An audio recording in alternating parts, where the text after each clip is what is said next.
3 साल पहले मेरे बाबा चल बसे।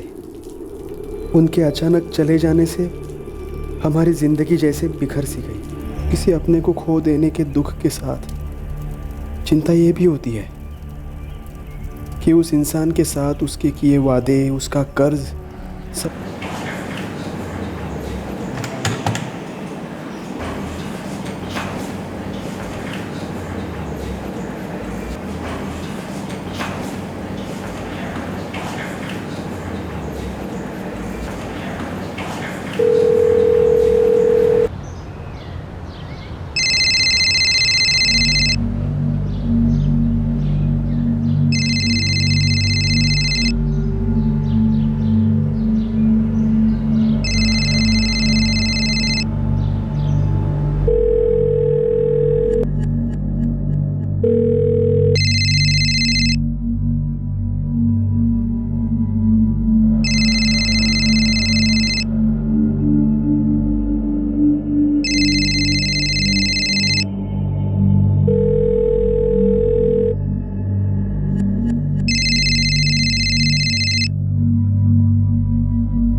आई,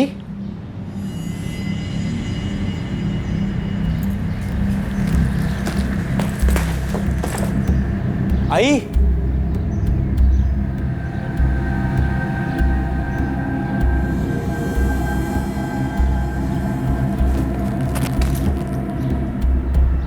आई। अपने बाबा को खोने के 3 साल बाद एक शाम जब सुनील पवार अपने ऑफिस से घर लौटा तो उसने अपनी मां मनीषा पवार को मरा हुआ पाया।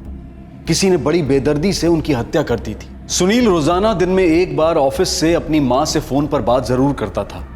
उस दिन भी उसने फोन किया था, लेकिन उस दिन उसकी मां ने फोन नहीं उठाया।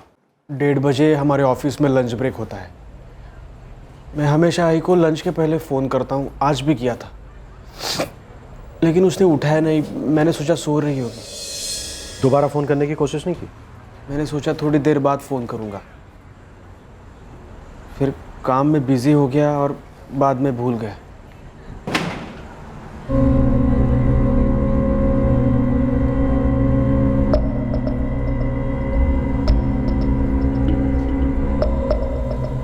तुम्हारी आई कानों में बालियां पहनती थी क्या?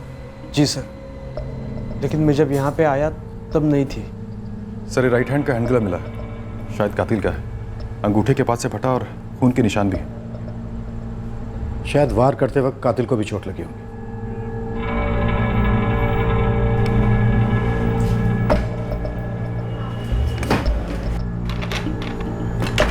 सुनील, तुम अपनी चाबी इस्तेमाल करके घर के अंदर आए? सर, कई बार बेल बजाने के बाद भी आई ने दरवाज़ा नहीं खोला, तो मैं अपनी चाबी से खोला। कुल मिलाकर कितनी चाबियां हैं घर की? बस 2 ही है, एक मेरे पास रहती है और एक आई के पास। तुम दोनों के अलावा और कोई भी रहता है घर में? जी नहीं सर, मेरी बड़ी बहन है रोहिणी। पिछले साल उसकी शादी हो गई, तब से मैं और मेरी आई हम दोनों ही रहते हैं। रोहिणी नायगांव में अपने पति के साथ रहती है। मैंने उसको फ़ोन किया था, वो बस आती ही होगी।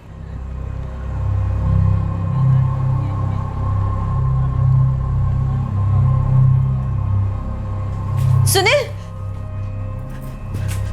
सुनील, आई कहाँ है? क्या हुआ उसे?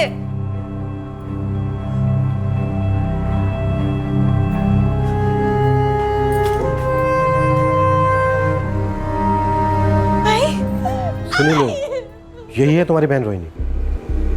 जी।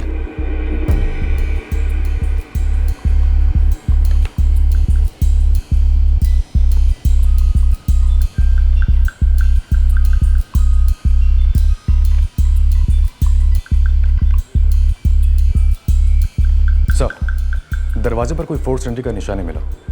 सर, फर्श पे कुछ अखबार मिले हैं, ये आज का अखबार। सर, इसके बीच के कुछ पन्ने गायब हैं। सुनील, तुम्हारे ऑफिस जाने के बाद यहाँ कोई आने वाला था क्या?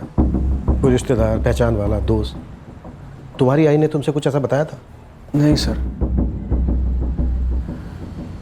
हाँ सर, आई ने कहा था कि वो इलेक्ट्रिशियन को बुलाने वाली थी। आई, निकल रहा हूं मैं, कुछ लाना है आते वक्त? बोल के क्या फायदा है? 3 दिन से ये ट्यूबलाइट बंद पड़ी है। कितनी बार तुम्हें याद दिलाए इलेक्ट्रिशियन को बुला ले। रास्ते में ही तो दुकान पड़ती है, लेकिन तुझे याद रहे तब ना। अगर आई, एक तो सुबह सुबह बस पकड़ने की जल्दी होती है, बाद में गर्दी में खिचकिच होती है, दिमाग से निकल जाता है बस। लेकिन आज आते वक्त ना मैं तू रहने दे, मैं करवा लूंगी ये काम। इलेक्ट्रिशियन को फोन करूंगी और ये ट्यूबलाइट ठीक करवा लूंगी। ट्यूबलाइट तो ऑन है, मतलब इलेक्ट्रिशियन आया था? हाँ सर, आया होगा, क्योंकि सुबह तक तो ये लाइट नहीं चल रही थी। कहाँ से बुलाने वाली थी इलेक्ट्रिशियन को? सर, यहीं पास में न्यूट्रेड इलेक्ट्रिकल्स नाम का शॉप है।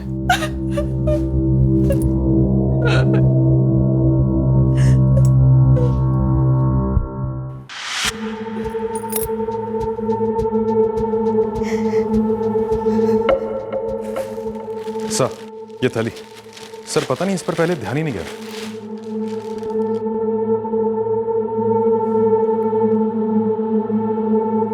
सुनील, ये तुम्हारी है? नहीं सर। सर, हो सकता है हथियारा लाया हो और जल्दबाजी में भूल गया होगा।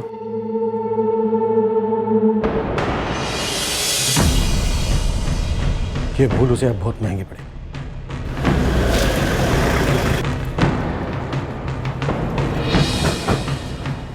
Crime branch. Crime branch? क्या बात हो गई साहब? आपने बीएम नगर में मनीषा पवार के घर लाइट ठीक करने किसको भेजा था? दोपहर में 2 लड़के गए थे मेरे यहाँ से, अजय और नीतीश। कहाँ है वो दोनों? वो दोनों तो शाम को जल्दी निकल गए। उनका एड्रेस और फोन नंबर तो होगा? वो दोनों इधर ही रेखा नगर में रहते हैं। पक्का एड्रेस तो मालूम नहीं, लेकिन उनका फोन नंबर है। आई के सारे गहने गायब है। कुछ 15,000 कैश थे, वो भी नहीं मिल रहे। कुछ अंदाजे बता सकते हैं कितने के गहने होंगे? रोहिणी बता सकती है।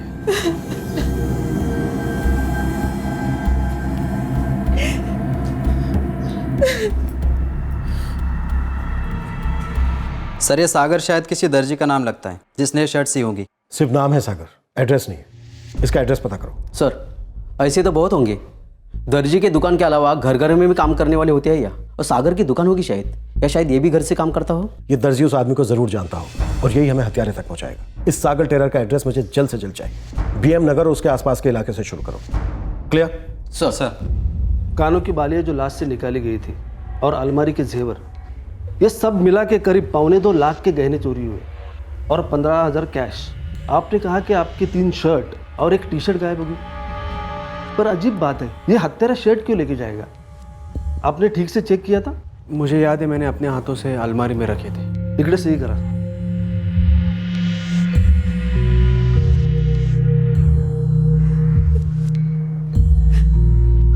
नहीं, इलेक्ट्रिक की दुकान के मालिक के पास पूरा एड्रेस नहीं, सिर्फ ये पता चला है कि वो कहीं रेखा नगर में रहते हैं। अब से तेरा काम शुरू होता पंकज। इससे पहले कि वो शहर से बाहर निकले, उन्हें पकड़कर अंदर करना है। अभी लग जाता हूँ साहब। ये रेखा नगर में अपना थोड़ा सेटिंग भी है, बस थोड़ा टाइम दो। सर, वो दोनों इलेक्ट्रिशियन जो मनीषा पवार जी के घर गए, उनका नाम अजय और नितेश है। दोनों के फोन स्विच ऑफ पड़े हैं। अजय और नितेश जब लाइट ठीक करने वहां गए होंगे तो उन्होंने पैसे या जेवर वहां देखे होंगे। नीयत खराब हुई होगी, सोचा होगा बूढ़ी औरत है, अकेली है, आराम से भाग निकलेंगे। लेकिन जल्दबाजी में कोई एक अपने कपड़े की थैली वहीं भूल गया। हाँ पंकज, बोल। ये दोनों तो हलवा निकले, हलवा। ये अजय और नितेश है ना, दोनों पड़ोसी हैं, एक ही चाल में रहते हैं और अभी घर पर ही है। मुझे पूरा एड्रेस दे। सब ठीक से रख लिया ना? हाँ हाँ, सब ठीक से रख लिया, फिक्र मत करो। अरे दीपा, जल्दी कर, ट्रेन का टाइम हो रहा है। ये क्या कर रही है तू? अभी तो बंद किया था इसे, और कितने कपड़े ठूसेगी इसमें? बस हो गया, ये आखिरी।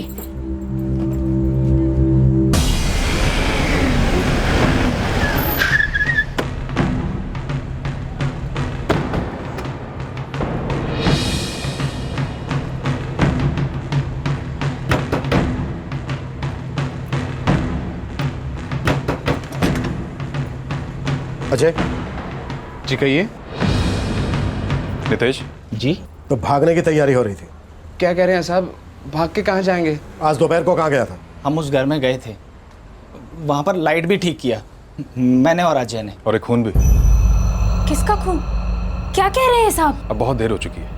ये तब पूछना था जब सामान समेट कर यहाँ से भागने की प्लानिंग हो रही थी। कोई प्लान नहीं था भागने का साहब। और क्यों भागेंगे? हाँ साहब, हमारी बीवी मायके जा रही है, हम कहीं नहीं जा रहे साहब। हम सच कह रहे हैं साहब, ये कहीं नहीं आ रहे थे। वो हम तो अजय की बीवी मालती के साथ अपने गांव जा रहे हैं। मैं और अजय यहीं हैं, हम तो बस इनको स्टेशन छोड़ने जा रहे थे। ये देखिए साहब, हमारे पास ट्रेन का कंफर्म टिकट भी है।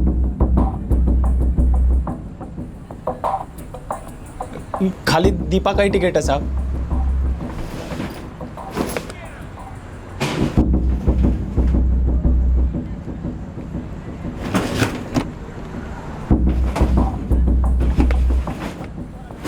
साहब इन्हें छोड़ दीजिए साहब, इन्होंने कुछ नहीं किया है साहब, छोड़ दीजिए। इन्होंने कुछ नहीं किया है साहब। साहब हमने लाइट रिपेयर किया, माजी से अपना पैसा लिया और चले आए साहब। चालू कर।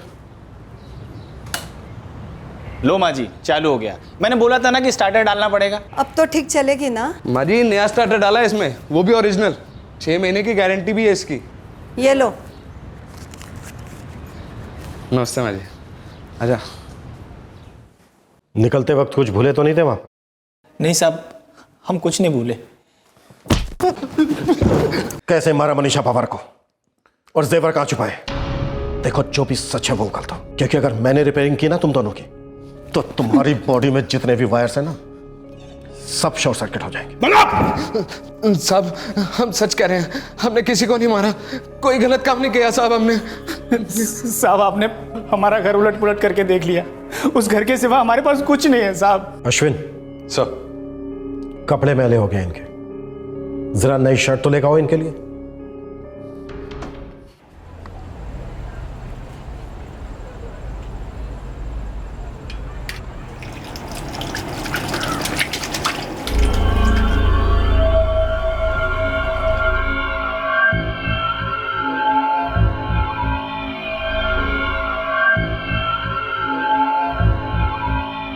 साहब ये शर्ट मेरी नहीं है साहब। शर्ट उतार, ये पहन। अगर ये तुझे फिट आ गई ना, तो जेल में तेरे लिए वर्दी सी नाप की बन जाएगी।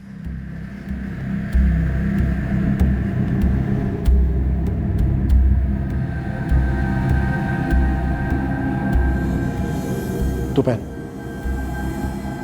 पहन।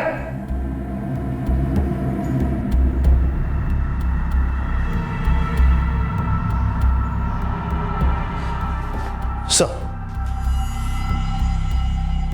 बेटा डाल। सर दरअसल क्या दरअसल? दरअसल वो शर्ट शर्ट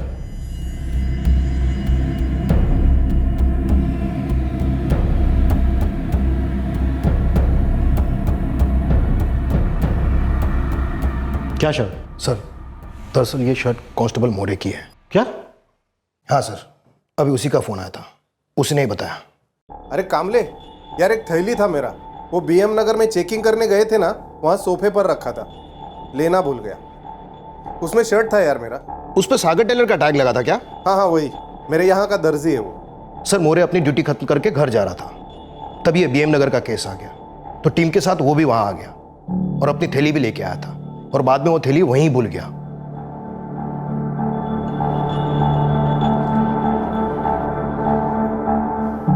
जिस सुराग को आधार मानकर केस की तहकीकात की जा रही थी, दरअसल वो सुराग था ही नहीं। 2 इलेक्ट्रीशियंस जो शक के दायरे में थे, वो भी बिल्कुल निर्दोष निकले। एक बात तो बिल्कुल तय थी कि गुनहगार कोई जान पहचान का था, जो दिन दहाड़े बड़ी आसानी से घर में दाखिल हुआ और लूट और हत्या को अंजाम देकर फरार हो गया। घर में भी फोर्स्ड एंट्री नहीं है लूट। विक्टिम ने खुद दरवाजा खोलकर हत्यारे को अंदर लिया, और हत्यारे ने जब अचानक से हमला किया तो खुद को बचा नहीं पाई। इस ग्लव पे जो खून लगा है साफ नहीं है, श्योरिटी से कह नहीं सकते कि ये विक्टिम का खून है या किसी और का। मैं श्योर हूं डॉक्टर, ये ग्लव और इस पर लगा हुआ खून हत्यारे का ही है। अगर ये मर्डर प्लान था तो हत्यारा पूरी तैयारी के साथ आया होगा। ये राइट हैंड का ग्लव है, तो लेफ्ट हैंड का ग्लव भी कहीं ज़रूर होगा। मैं श्योर हूँ डॉक्टर, हमला करते वक्त हत्यारे के राइट हैंड में चोट लगी होगी। दैट मेक्स सेंस, क्योंकि विक्टिम के पेट पे चाकू से कई वार किए गए। डॉक्टर मर्डर अंदाजन किस टाइम का होगा? 27 जून की दोपहर को करीब 1 से 2 बजे के आसपास। विक्टिम के पेट से खाने के ट्रेसेस भी मिले, शायद थोड़ी देर पहले खाना खाया था, डाइजेशन भी नहीं हुआ था। 3 साल पहले मनीषा ताई के पति गुजर गए, बेटी की 1 साल पहले शादी हो गई, तब से बस माँ और बेटा दोनों ही थे। सुनील का उसकी माँ के साथ क्या कभी किसी बात को लेकर झगड़ा होता था? साहब कभी देखा सुना तो नहीं हम लोगों ने। मेरे हिसाब से तो सुनील अपनी माँ का बहुत अच्छे से ध्यान रखता था।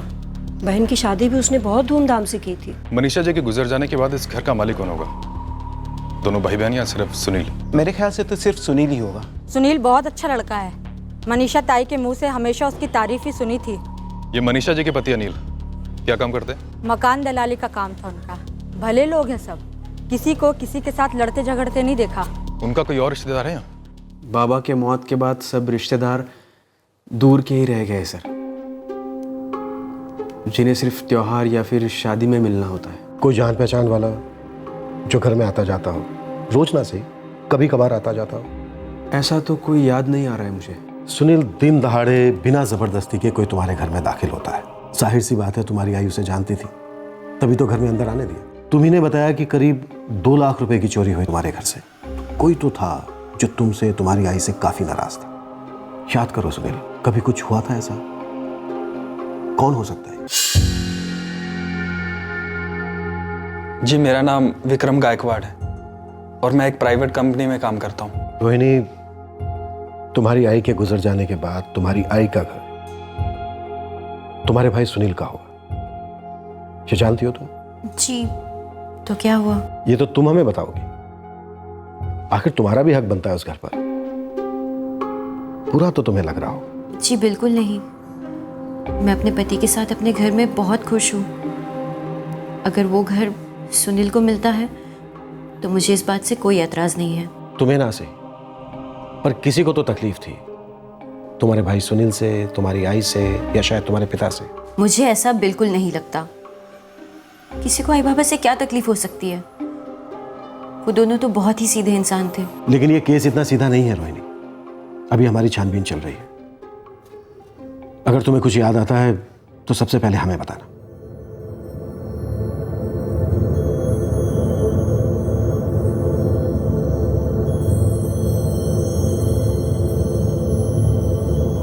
मैं करवा लूंगी ये काम, इलेक्ट्रिशियन को फोन करूंगी और ये ट्यूबलाइट ठीक करवा लूंगी। जाहिर सी बात है तुम्हारी आई उसे जानती थी, तभी तो घर में अंदर आने दिया।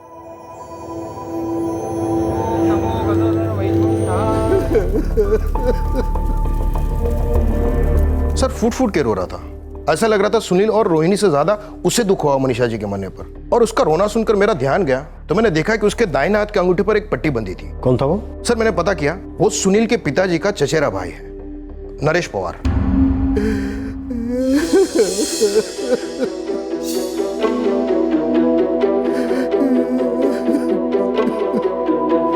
नरेश काका जी, वो मेरे बाबा के चचेरे भाई हैं। उनकी तुम्हारे बाबा या फिर आई से कोई दुश्मनी थी क्या? नहीं, ऐसा कुछ नहीं था,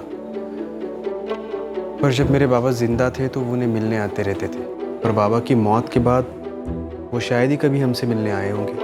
कत्ल के दिन दोपहर को वो यहाँ पर आए थे क्या? सर, क्या आपको सच में लगता है कि नरेश काका ने मेरी आई को मारा है?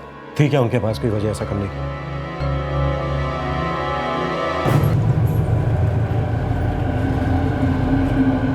वो टैक्सी चलाता है, कुछ दोस्त यार है उसके, अक्सर ये उनके साथ बैठ के पत्ते खेलता है, शराब पीता है। घर में बीवी है और एक 16 साल की बेटी। बीवी का नाम आरती पवार है और बेटी का नाम निशा पवार। निशा कॉलेज के फर्स्ट ईयर में है। लेकिन नरेश पवार अपने चचेरे भाई की बीवी को क्यों मारेगा? सर ये तो नहीं पता चला।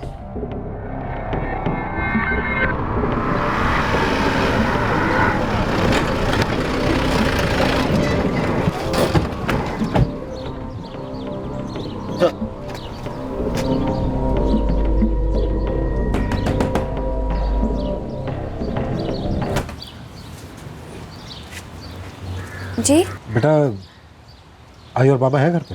बाबा तो काम पर गए हैं, पर आई है घर पे। मुझे डर था कि एक ना एक दिन आप लोग यहाँ जरूर आएंगे। ऐसा क्यों लगता था आपको?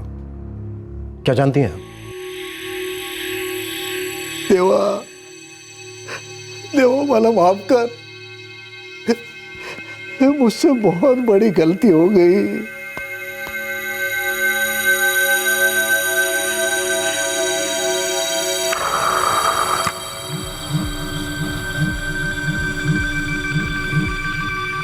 क्या हुआ? कोई डरावना सपना देखा क्या?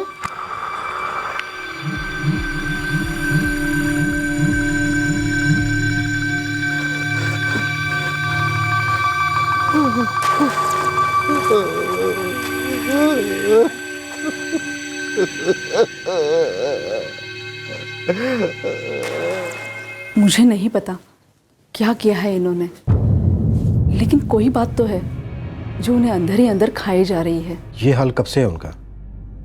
उनकी भाभी मनीषा पवार की मौत के बाद से? हाँ, शायद तभी से।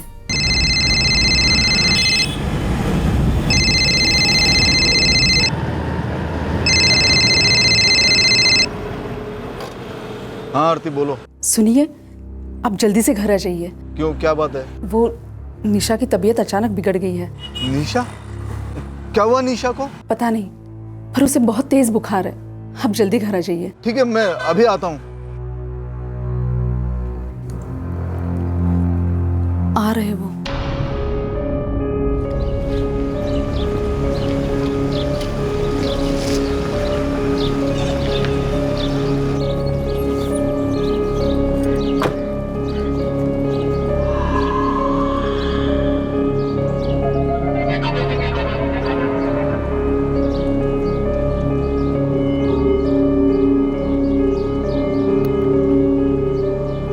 कौन है आप लोग? हम क्राइम ब्रांच। Crime branch?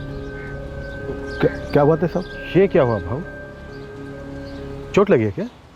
हाँ, वो ये गाड़ी का टायर बदलते वक्त थोड़ा लगा है। लगता है घाव अभी तक भरा नहीं है। कब की बात है भाव? हो गए 5-6 दिन, हफ्ता। फिर तो किसी ना किसी डॉक्टर के पास भी गए होंगे मरहम पट्टी के लिए। जी। कहाँ? ये कोने में ना डॉक्टर। नाम क्या है डॉक्टर?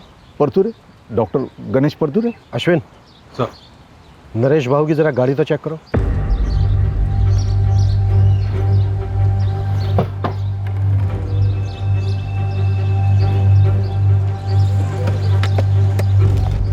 क्या बात है साहब, ये क्या ढूंढ रहे गाड़ी में?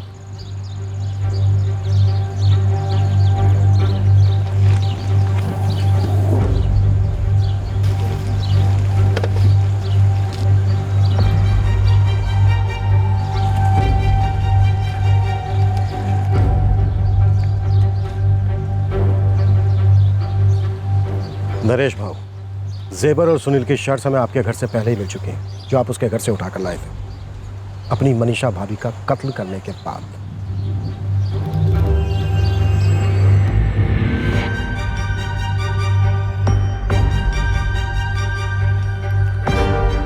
सारे सबूत सामने। आपके चेहरे का उड़ा हुआ रंग आदि दास्तां तो वैसे ही बयां कर रहा है। बेहतर यही होगा कि आप अपना गुनाह कबूल कर लें। मैं नहीं मारा उसको, मैं नहीं मारा मनीषा भाभी को। उसका मरा हुआ चेहरा अभी भी मेरे आंखों के सामने आता है। दिन रात एक बोझ सा महसूस होता है, गुनाह का बोझ। सब भगवान कभी माफ नहीं करेगा मेरे इस गुनाह को। मैं मानता हूं आपको पछतावा है इस बात का, लेकिन ये सब करने के पीछे वजह क्या थी? मुझे मेरे पैसे वापस चाहिए थे साहब। मनीषा पवार ने आपसे पैसे लिए थे?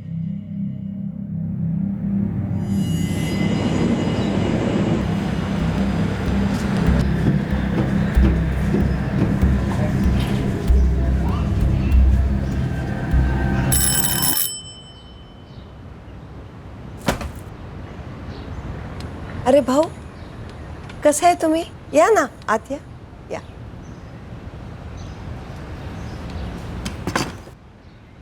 लेकिन भाऊ मेहरबानी करके वही बात फिर से शुरू मत करना।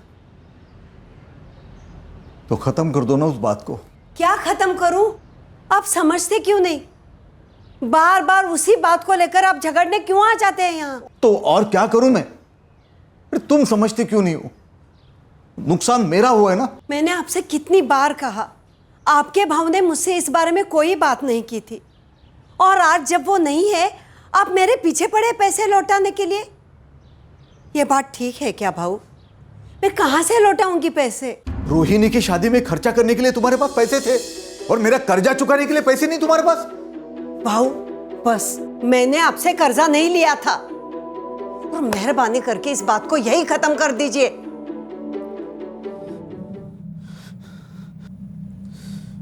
अनिल ने मुझसे कहा था कि वो मेरे सारे पैसे लौटाएगा। उसने मुझसे वादा किया था कि थोड़ा थोड़ा करके वो मेरे सारे पैसे लौटाएगा। भाऊ ये दस्ताने क्यों पहन रहे हैं आप? आज मैं मेरे पैसे लेकर ही रहूंगा। भाऊ भाऊ ये क्या कर रहे हैं आप? मैं अपने पैसे लेकर ही जाऊंगा। भाऊ मैंने कितनी बार कहा आपसे, मेरे पास कोई पैसे नहीं है। मैं अपने पैसे लेकर ही जाऊंगा। नहीं भाऊ, भाऊ भाऊ वही रहना, तस्दीक मत आना।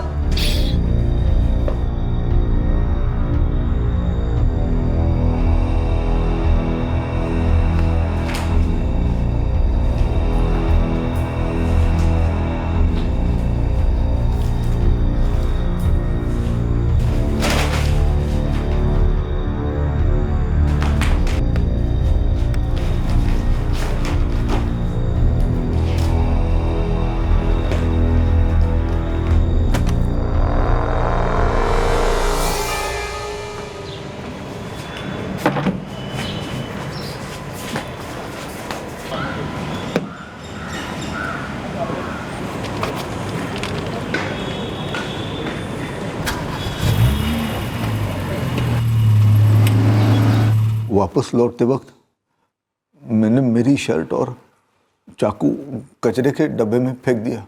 सुनील की टी शर्ट मुझे छोटी हो रही थी, तो रास्ते में बदल कर मैंने उसकी शर्ट पहन ली। हाँ, मैंने ये क्या कर दिया था? मुझे ऐसा नहीं करना चाहिए था, लेकिन मुझे मेरे पैसे वापस चाहिए थे साहब। किस बात के पैसे? क्या आपके चचेरे भाई अनिल ने आपसे कोई कर्ज लिया था? नहीं साहब, लेकिन वो मेरा कर्जदार था। उसी की वजह से मैंने मेरे पैसे खोए। मेरी सारी जमा पूंजी खो दी मैंने।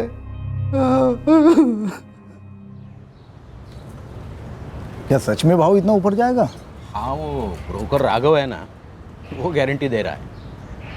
अभी अभी दोस्ती हुई है, लेकिन आदमी काफ़ी पहुंचा हुआ है, मार्केट की सारी खबरें रखता है। बोरीवली में 8 लाख में फ्लैट, इतना सस्ता? लेकिन क्या फ़ायदा? पैसा कमाने के लिए भी तो पैसा होना चाहिए, मेरे पास नहीं है। अनिल वो भाव पक्का ऊपर जाएगा? अरे वो राघव कह रहा था 1 साल में कम से कम 1.5 गुना तो पक्का हुआ। इतना ही नहीं है, उसने खुद में अपने लिए 2 फ्लैट बुक करवाए। मैं पैसे लगा दूं? मेरे पास है तो लगा, मेरे पास होते तो पक्का लगाता हूँ। पर पैसे मुझे अगले हफ्ते तक मिल जाने चाहिए। पार्टी को ये बात क्लियर कर दिया ना?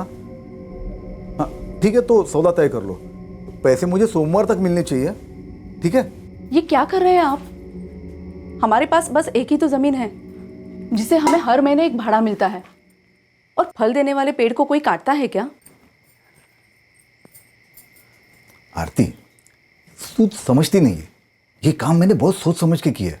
उस जमीन का हमें 6 लाख रुपए मिल रहा है, थोड़ा और जोर देंगे ना तो 2 लाख और निकल आएंगे। अरे 8 लाख में बोरीवली में फ्लैट होगा हमारा, जिसका भाव 1 साल में कम से कम 12 लाख रुपए होगा। मतलब 1 साल में 4 लाख का फायदा। ये सब कल की बातें हैं, किसे पता कल क्या होगा। आज हर महीने उस जमीन से हमें 5,000 रुपये मिल रहे हैं, और आपकी कमाई इतनी है नहीं। उस जमीन से ही तो हमारे सारे खर्चे पूरे हो रहे हैं। वो जमीन ही बेच देंगे तो कुछ नहीं बचेगा हमारे पास। तो बहुत डरती है। जरा ये भी तो सोचना कि हम छोटी जगह बेच के बड़ी जगह में जा रहे हैं। कल को वो फ्लैट अपने हाथ में आ जाएगा ना, तो ये घर हम लोग भाड़े पे दे देंगे। 7-8 हज़ार रुपए भाड़ा मिलेगा इसका। ऊपर से हम लोग 1 BHK में शिफ्ट हो जाएंगे, वो अलग। ये सब आप ही जानो। मैं तो बस इतना कहूंगी कि जो कुछ करना है सोच समझ कर करना। सोचने वाले सोचते रह जाएंगे। आरती, ये वक्त कुछ करने का है। नमस्कार राघव भाई। नमस्कार नरेश भाऊ, नमस्कार। कैसे हैं? बढ़िया। ये 8 लाख रुपए लाया हूँ मैं। ये फ्लैट मैंने कब से आपके लिए रोक के रखा है नरेश भाऊ। कितनी सारी पार्टियां आई थी बीच में। बिल्डर भी बड़ा उतावला हो रहा है पेमेंट के लिए। अब मैं आज ये सारा पेमेंट बिल्डर के यहाँ जमा करवा दूंगा। अगले हफ्ते तक आपके पेपर तैयार हो जाएंगे। समझ लो फ्लैट आपका हो गया। मुबारक। राघव भाई, भाव पक्का बढ़ेगा ना? पक्का नरेश भाऊ, एकदम पक्का। यूँ समझ लो आपने मिट्टी के भाव सोना खरीदा है। और मेरी बात याद रखना, ये फ्लैट नहीं जैकपॉट है जो आपको लग चुका है। ये पैसे गिन लीजिए। नरेश भाऊ, बाद में गिन लेंगे। अभी पब्लिक में गिनना थोड़ा सेफ नहीं रहेगा। और वैसे भी मुझे पता है पैसे पूरे ही होंगे। मुझे आप पर पूरा भरोसा है। उस दिन के बाद न राघव मिला, न वो फ्लैट, और न मेरे पैसे। जो फ्लैट राघव आपको बेच रहा था वो आपने देखा तो होगा? नहीं सर, सब मुझे अनिल पर भरोसा था और अनिल को राघव पर। लेकिन वो राघव वो धोखेबाज निकला। तो आपको लगता है कि आपके चचेरे भाई अनिल भी इस धोखे में शामिल थे?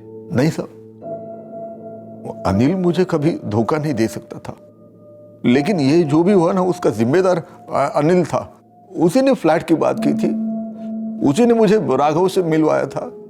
सारी गलती अनिल की थी और उसने अपनी गलती कबूल भी की थी।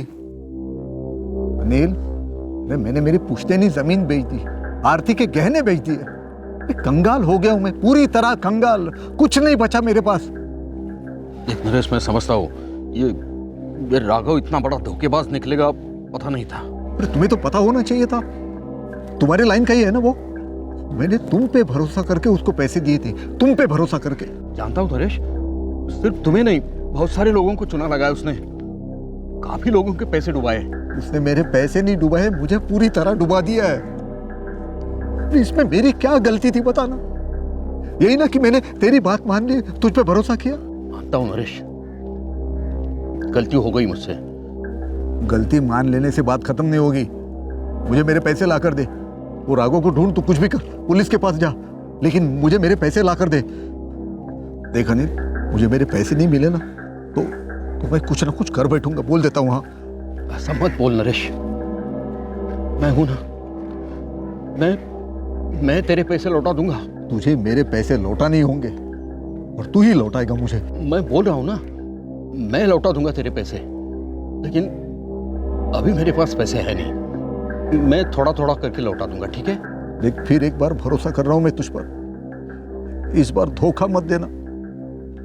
तुझे मेरे पैसे लौटा नहीं होंगे, समझ ले। ये मेरा कर्ज है तुझ पर। उसने फिर मुझे धोखा दिया। वादा निभाने से पहले चला गया हमेशा के लिए। आपके साथ जो हुआ उसका अफसोस था आपके भाई को।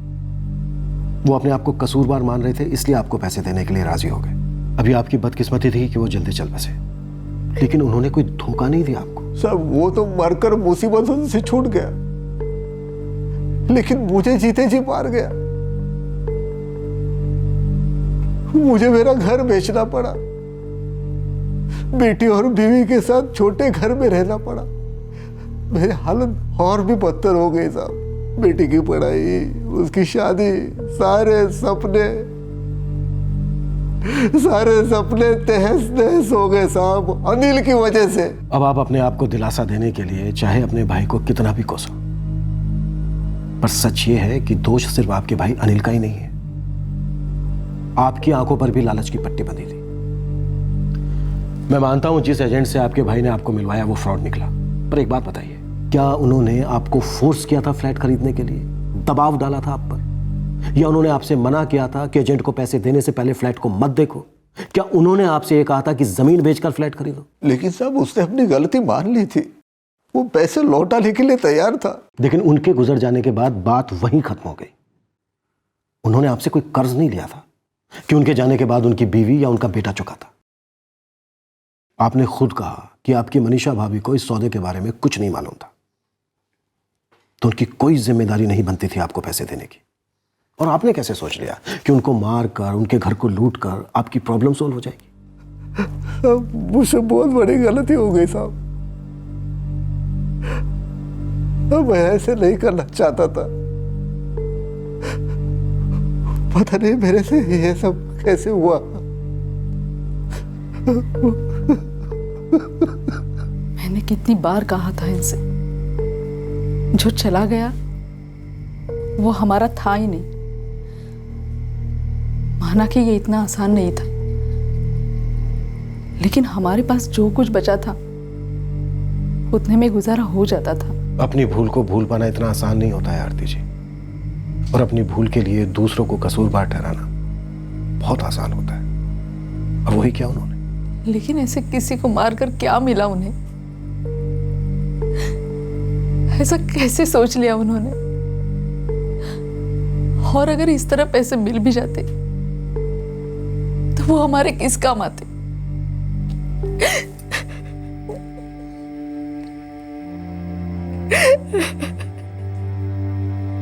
मुझे भी आई ने कभी नहीं बताया नरेश काका के बारे में।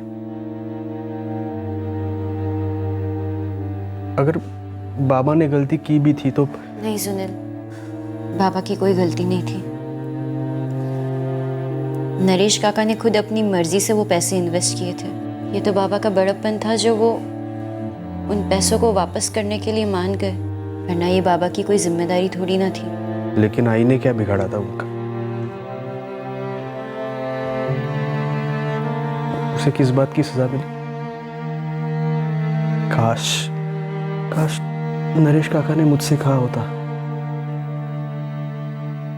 पता नहीं मैं उनकी मदद कर पाता भी या नहीं, लेकिन एक बार तो बताया होता।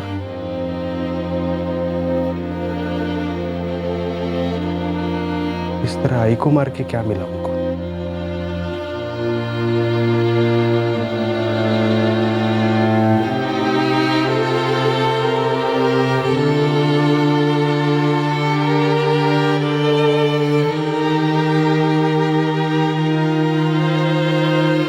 नरेश पवार पर आईपीसी की धारा 302 के तहत हत्या और धारा 397 के तहत लूट और लूट के लिए गंभीर नुकसान पहुंचाने के चार्जेस लगाए गए हैं। नरेश इस वक्त न्यायिक हिरासत में है और वो अपने किए पर बहुत पछता रहा है। नरेश ने एक निर्दोष बुजुर्ग औरत की जान ले ली जो अपने पति और नरेश के बीच हुए समझौते से बिल्कुल बेखबर थी। वो नहीं जानती थी कि उसके मरहूम पति ने नरेश से क्या वादा किया था। अपनी सारी जमा पूंजी, अपनी सारी बचत को गवा देना किसी भी इंसान की हिम्मत तोड़ सकता है, लेकिन अगर कोई भी इंसान बिना सोचे समझे, बिना जाने परखे कहीं पर भी निवेश करता है तो ये दरअसल निवेश नहीं, उसकी नादानी है। और उस नादानी के लिए वो खुद जिम्मेदार है, ना कि कोई और। आप ये कह सकते हैं कि राघव जैसे धोखेबाजों को कड़ी से कड़ी सजा मिलनी चाहिए, और हम भी इस बात से पूरी तरह से सहमत हैं। लेकिन हम ये भी कहेंगे कि अपनी पूंजी को किसी भी स्कीम में इन्वेस्ट करने से पहले हमें खुद बहुत चौकन्ना रहना चाहिए। देखा जाए तो इस तरह के फ्रॉड को समझना कोई मुश्किल काम नहीं है। हमेशा ऐसे धोखे एक छलावे की तरह होते हैं जिसमें हकीकत से परे बड़े बड़े वादे किए जाते हैं, और ये वादे सिर्फ जुबानी होते हैं, लिखित में इनका कोई प्रमाण नहीं दिया जाता। इन धोखेबाजों का मकसद सिर्फ शिकार की आंखों पर लालच का चश्मा चढ़ाना होता है ताकि जमीनी सच्चाई उसे नजर ही ना आए। इन शॉर्ट बात बहुत ही सिंपल है। अगर कोई बड़े बोल और मीठी जुबान से ये कहता है कि ये इन्वेस्ट करने की once in a lifetime opportunity है, तो आप समझ लीजिए कि ये कोई मौका नहीं बल्कि शायद बहुत बड़ा धोखा हो सकता है। जितना ज्यादा लुभावना ऑफर, समझ लीजिए उतना ही ज्यादा सतर्क रहने की जरूरत। आपसे फिर मुलाकात होगी क्राइम पेट्रोल सतर्क में एक और नए केस के साथ। तब तक अपना ख्याल रखें, सुरक्षित रहें, स्वस्थ रहें और याद रखें, सही वक्त सही कदम, सतर्क रहें। जय हिंद। इस तरह के और भी एपिसोड देखने के लिए हमारे चैनल को सब्सक्राइब करें और बेल आइकन दबाना ना भूलें।